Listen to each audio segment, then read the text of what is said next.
All right, so my right heel does appear to be landing on the lateral border.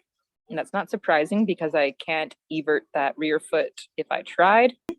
Interestingly, my pelvis here is quite level, which is kind of what you'd like.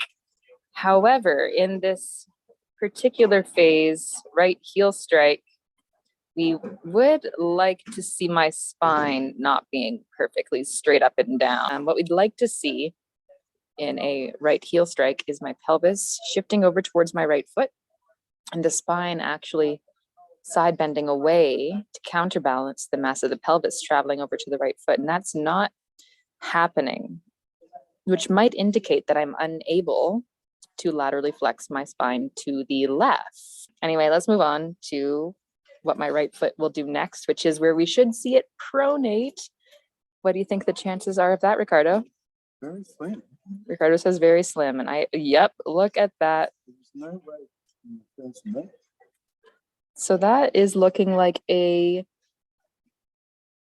would say a neutral calcaneus,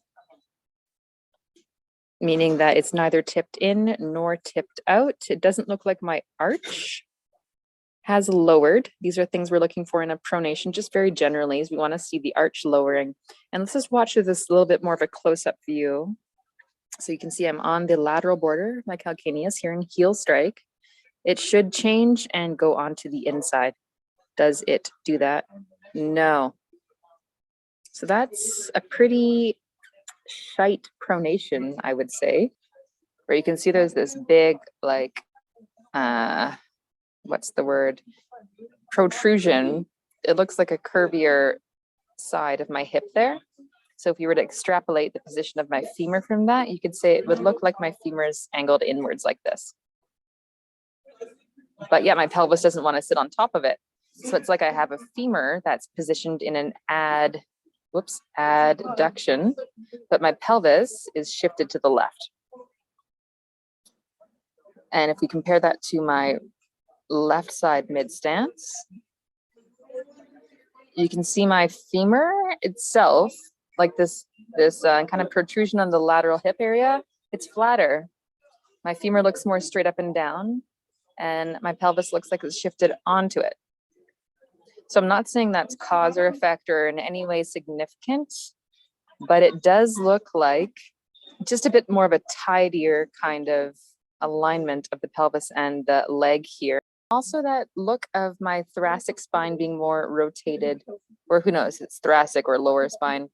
I seem to be rotating more to the right than to the left. If you just take another look at that left side pronation, my rib cage doesn't seem to really rotate to the left. So could I be stuck with a spine rotation to the right? Is that part of what's going on? Because look how quickly I rotate out of that with my upper body there. So just watch kind of through my torso area. As soon as my right leg leaves the ground, I start to swing my left shoulder forward and my rib cage forward. And I just really rotate really fast there.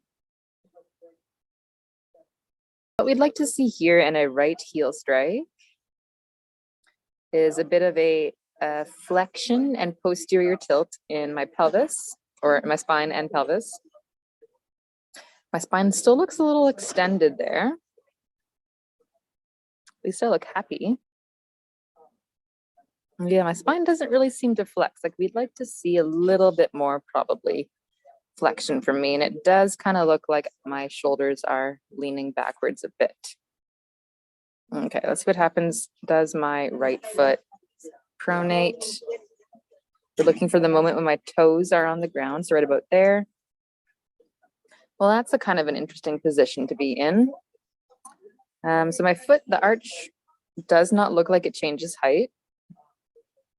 It does not look like my calcaneus. Oopsie, there we go. Doesn't look like my calcaneus changed its position. We'd like to see it rolling anteriorly, like a plantar flexion of that calcaneus, which would lower the arch and put the pressure onto the inside front of my heel.